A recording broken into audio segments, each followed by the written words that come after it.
What if when I hopefully become a doctor? Gotcha. If I injure someone, are you gonna represent them? Are you gonna medical fight against me, Mike? You're gonna fight against me, Mark? I will literally take that one case on to make sure you lose it. Wait a minute, Mark. I said Mark. Wait, what's going on? He called the guest of the show by the wrong I name. called him Mark. I was looking at Mark and I said Mark. God.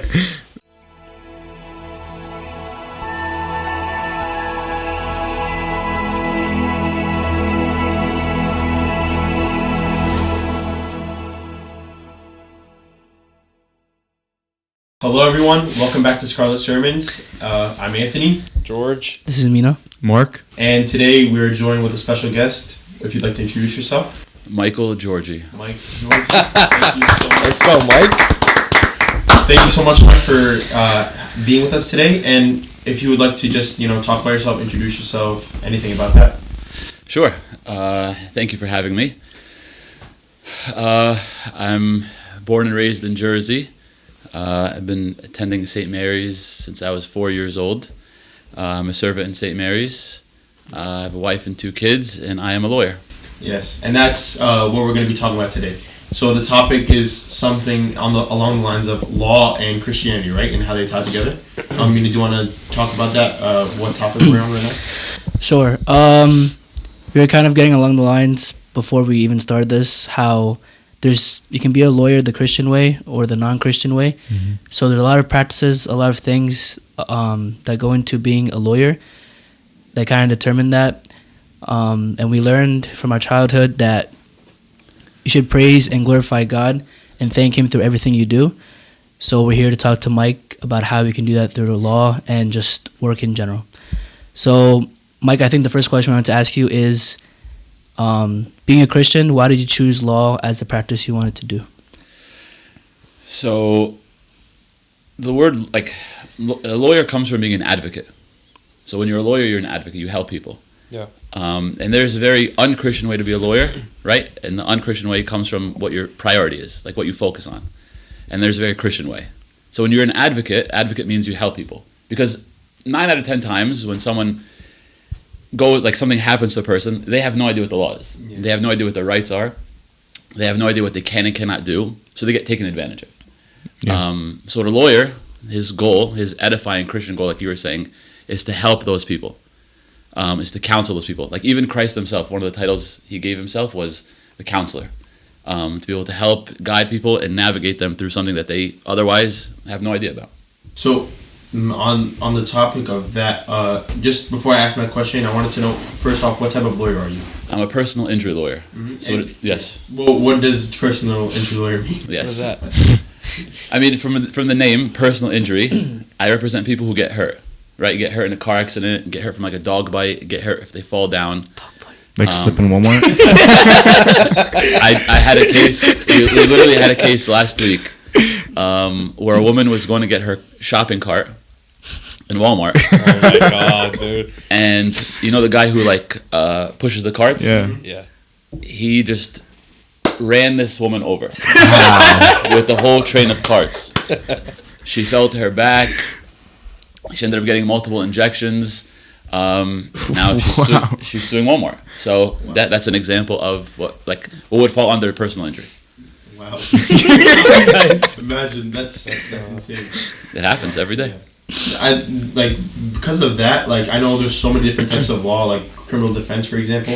And the question I was really thinking about when we picked this topic was, I know there are lawyers out there who defend millionaires, billionaires, murderers, all these types of people, and of course their lawyers are just doing their job and kind of just their clients. But is there a certain line of a type of lawyer where you're oh, it's not right to be this type of lawyer, it's only right to be this type of lawyer, or is it is it counted as a sin to be defending these types of people if it's just your job?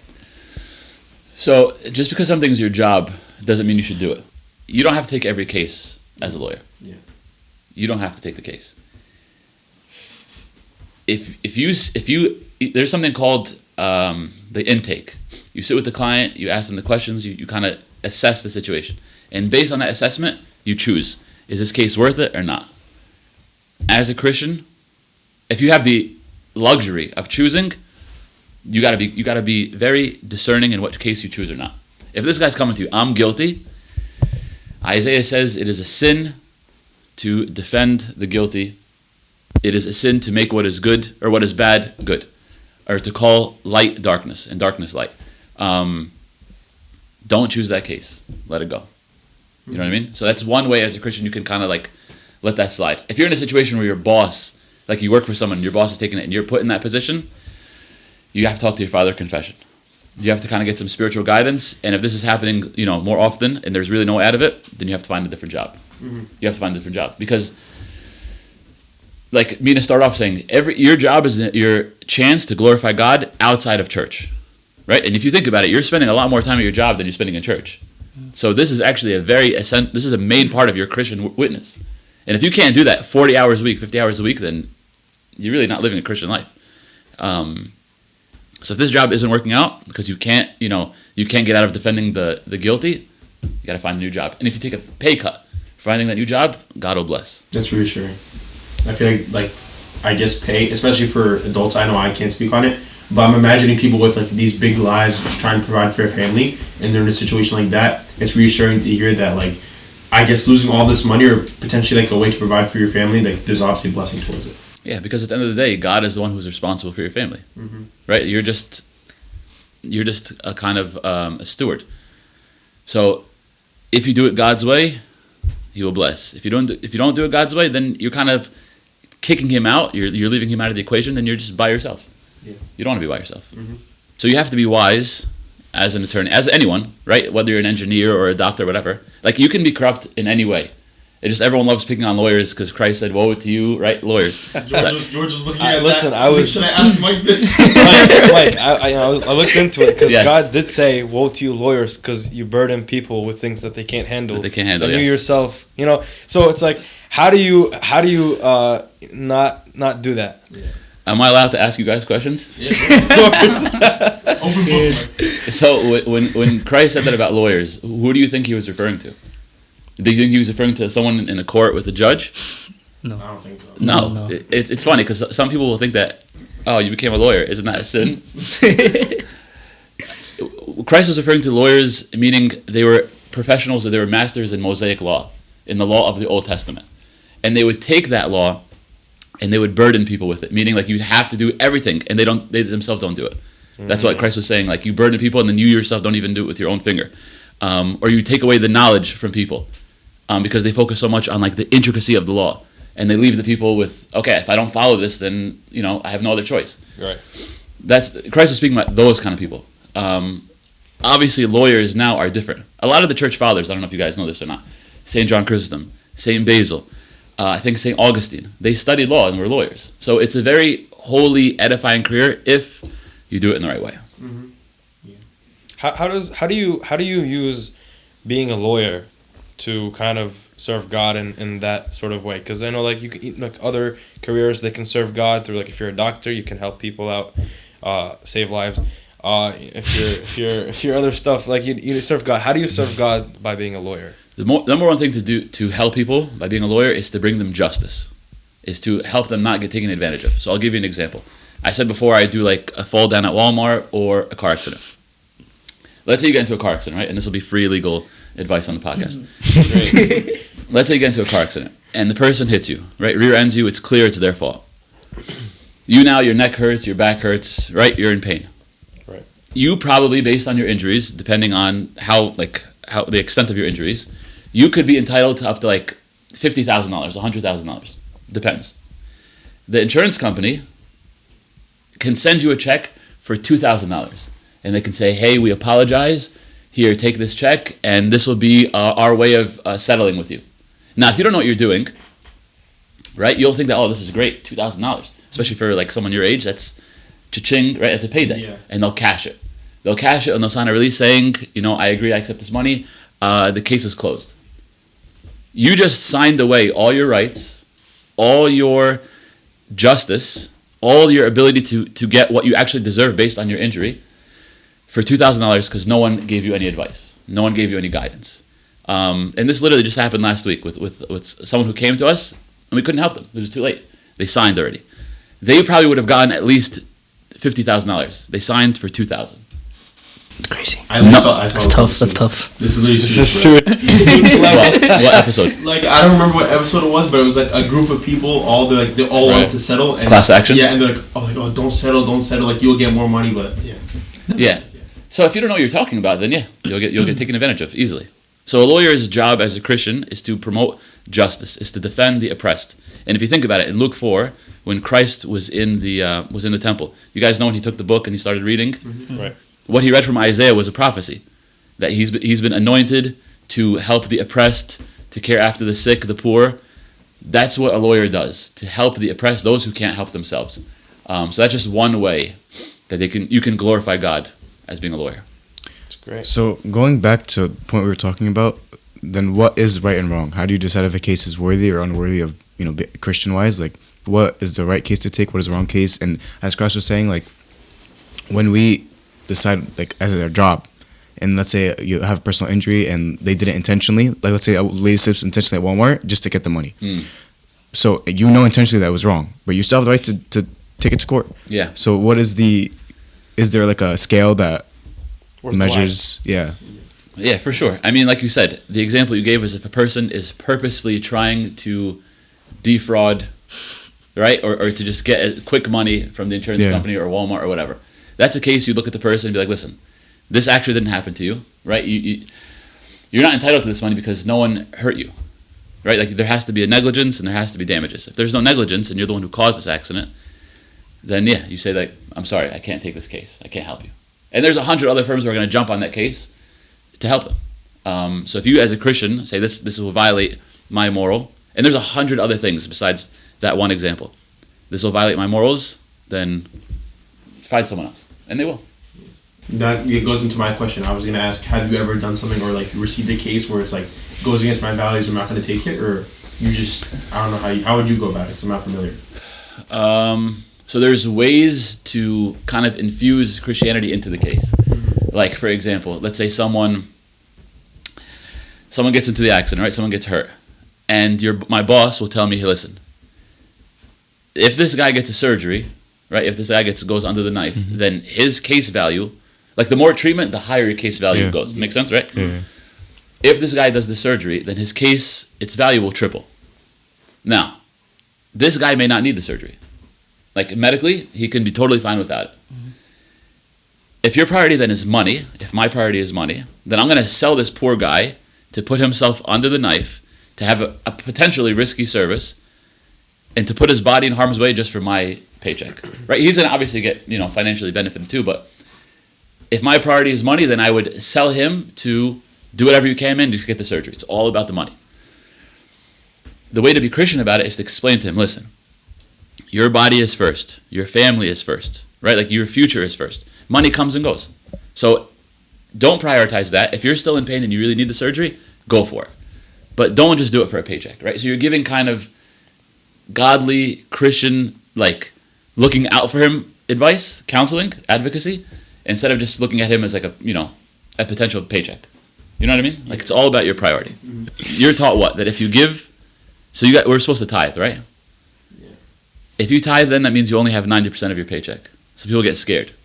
They'll say, you know what, like, I worked. I should get that 100%. Like, I need that 100%. So if I'm tithing now, I'm going down to 90. What the Bible and the church teach you is that your 90 is going to end up being more than the 100 if you had kept it. So the 90 that you have, right, that you're gonna feel the pain of that 10. The 90 that you have, the blessing that God will add to it will be more than if you kept the full 100. You see what I'm saying? Yeah. Like God is going to equate that 10 if you keep it as robbery. He equates it as robbery. This is Malachi 3. So anyone who's doing tax fraud or any kind of fraud, to try to keep back what's not theirs, you're going to lose on blessing. Simple as that. I'm not even going to go to this extent that God's going to punish you. Obviously, that's His divine, economy. But to lose on blessing, I would much rather have a less paycheck and have the blessing than have a full paycheck and have no blessing. Because at the end of the day, blessing is what takes you above the situations that you can't handle. You know what I mean? Money only goes so far.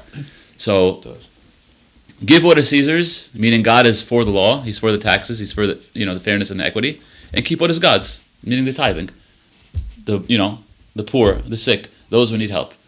So it's just a fair balance of managing your money in a Christian way, and when you do that, God blesses. Have you watched the movie God's Not Dead? Yes. The second one. So What? There's the second. No, what's funny about that is you asked me the question, I answered, and you added a different point.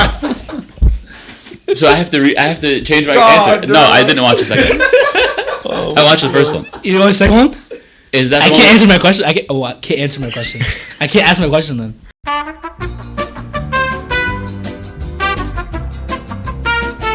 Mike, what motivates you to become a lawyer? Why do you get up every single day and say, today I'm going to go defend some people? Okay, so I'll even take it a step back. My mom actually went to law school in Egypt. And when we were growing up, she always wanted us to be lawyers because after she got married and came here, she kind of wasn't able to fulfill her career. So she had the degree, but she wasn't able to kind of practice.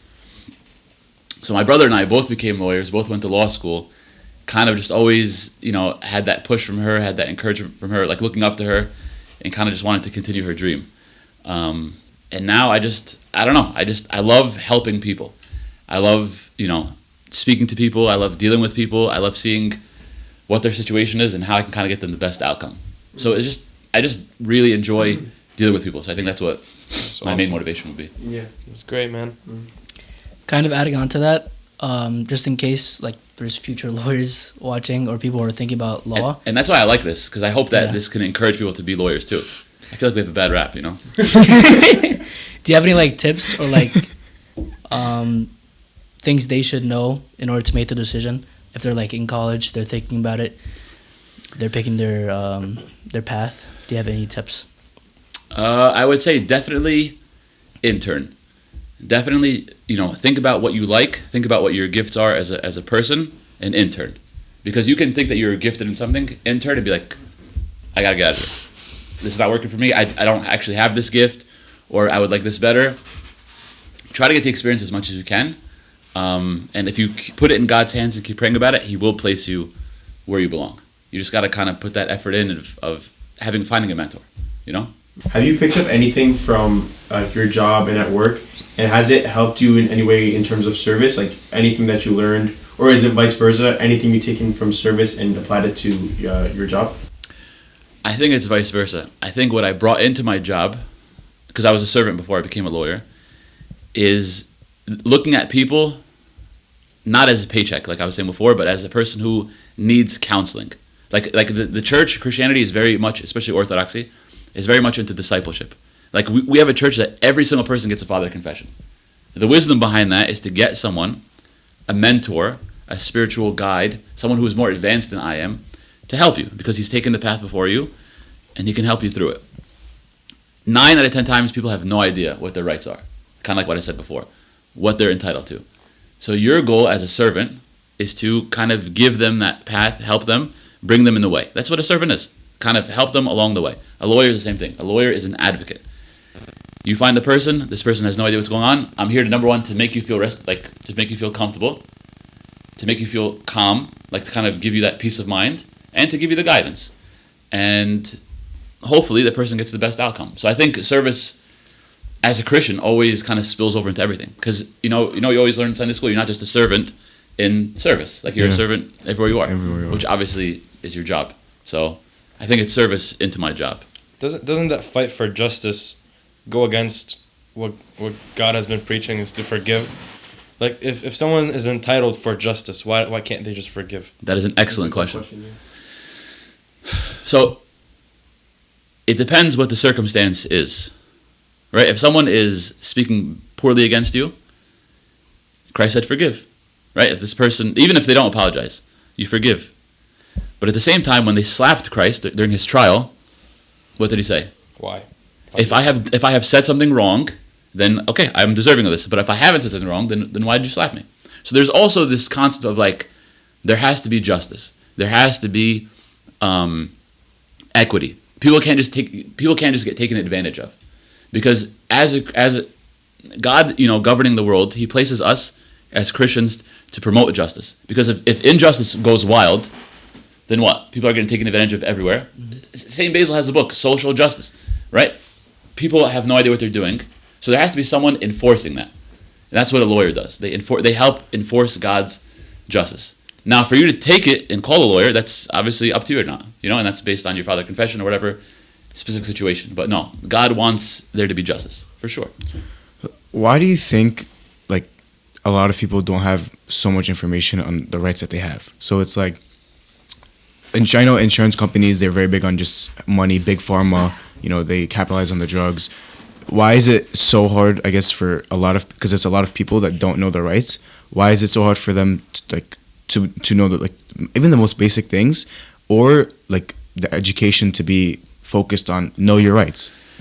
I mean, that's a good point. I wish there was more education on what your rights are. Even basic things, like what happens if you get into a car accident. That's such a basic thing. Like if you get into a car accident, there should be like, a couple points. This is what you should do.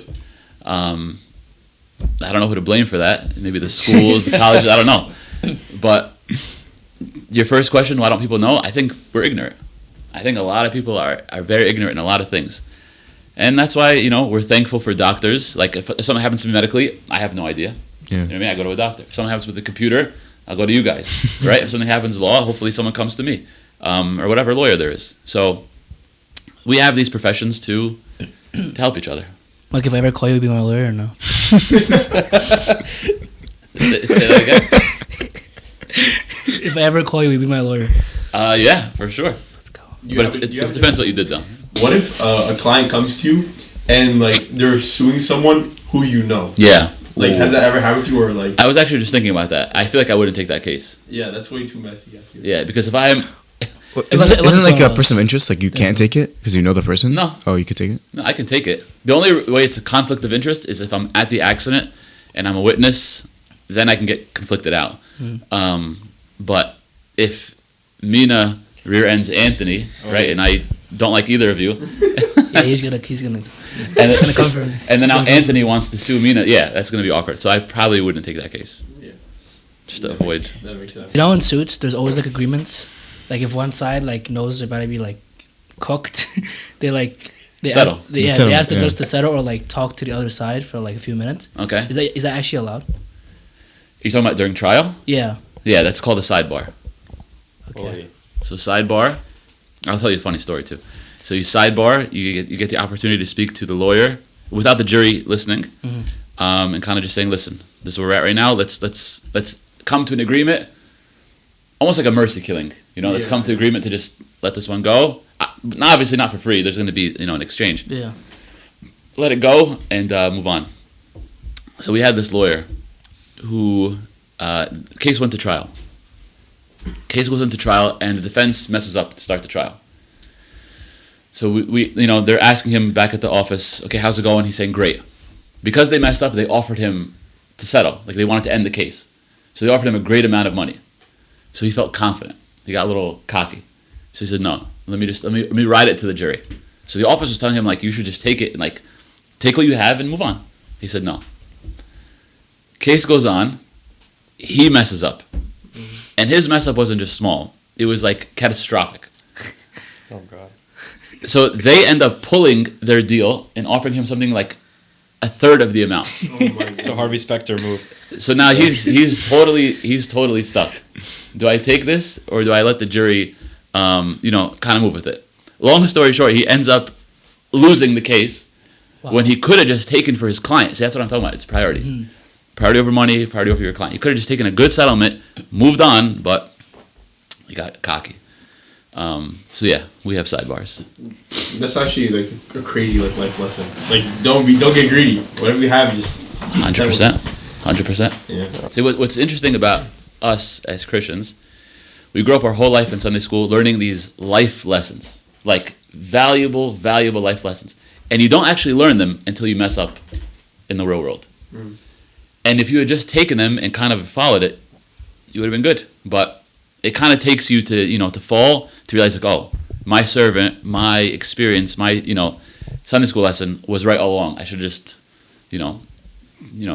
held on to it. But yeah, especially if it's like super cliche or like you're hearing it all the time. Exactly. And it like it at least hasn't happened to you yet, you kind of just like put it under the rug. It's like, oh, it's like whatever. But like you said, when it actually happens to you, like then you really learn it. Yeah, but it makes you appreciate your servants more and the church more, and God is good. It seems like it takes a character to become a lawyer, Mike. What do you got to have to stand in front of a jury and a judge and to because that's a big deal to me. Yeah. That's like you're crazy. Like you're standing and you're defending a whole thing that can easily go wrong. Yeah. Or it can easily go well. So Yeah. what do you need to do to be? So just so we're all clear, that not every lawyer has to do that. Like not every lawyer is in litigation. There could be lawyers who sit behind a desk and do paperwork all day. Yeah. So you again get to choose that. If you choose, like me, to be a litigator, to be in court in front of a judge and a jury, then, I mean, you can't be shy. You have to be, you have to be comfortable public speaking. You have to be comfortable, you have to object. You have to be quick on your feet. You have to be able to be charismatic in a way to kind of convince the jury. I always compare it to a Sunday school lesson. Like you have the jury, and you have the trial to convince them to believe you in one thing. This guy is hurt or this guy's not hurt, whatever the case is. And it's your goal. You got to provide evidence. Like if we have a car accident, like you bring a picture how badly the car is damaged. There's medical records. Like there's a doctor that comes in and kind of testifies like, oh, this person has, herniation or a bulge or whatever. So you have to be able to express yourself. And if you're comfortable doing that, then you can do well for your clients. If you're not, then it'll be fun. Was there ever any instance where like a patient went to so someone who got hurt went to their doctor, and then once the doctor like diagnosed them with let's say a back problem, and then they went to court to say I have back problems, but it was like all sham, like there was really no back problems, they just did it for the money? Yeah. Have you ever heard? Is that? Oh yeah, that happens. 100%. And that goes back to how do you be a Christian lawyer? You take that case, you don't take that case, right? So there is like huge schemes. It's bad. It's very bad. Yeah, it's bad. You got it. And that's again what it means to be a Christian lawyer versus a non-Christian lawyer. Like, what do you take? What do you know is worth it? There's some lawyers, like very good people, who will take out their cut to help this person. Like when I don't know if you guys are familiar, but if you settle a case, the client gets 2/3 and you get 1/3. The lawyer gets 1/3.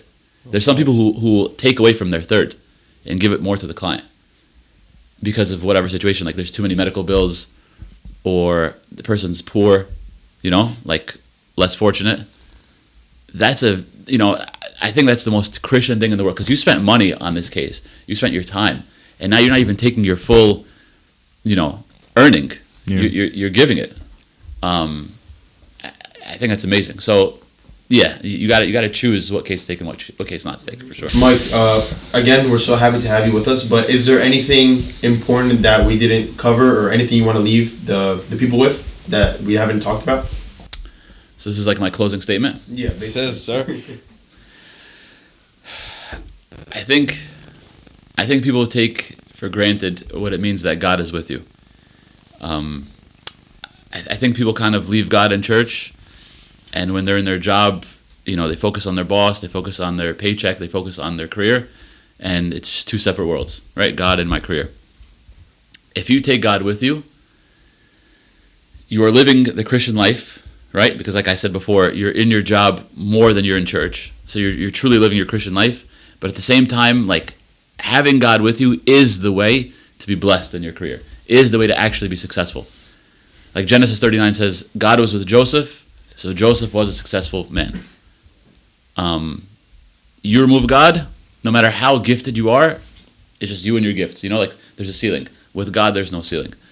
So I think no matter who you are, engineer, doctor, lawyer, as long as you have God with you, as long as you practice in a Christian way, you can't go wrong. God will bless. Yeah, love that. So again, thank you so much, Mike. And before we close out, guys, we wanted to take this time to plug the socials. Again, we have Instagram, this YouTube, of course, like and subscribe, of course, TikTok, Spotify, SoundCloud. We have all of that. And like we always mention, the link in the description for any suggestions, comments, recommendations. Please do not be afraid to use that link. It is anonymous. And yeah, please also subscribe to the channel, so follow the TikTok, Instagram, and all of that. Like I said, thanks so much, Mike. It's been Anthony. George. Mina. Mark? And of course, Mike. And we're so happy that you guys could have watched until the end. And thank you so much for watching. Peace.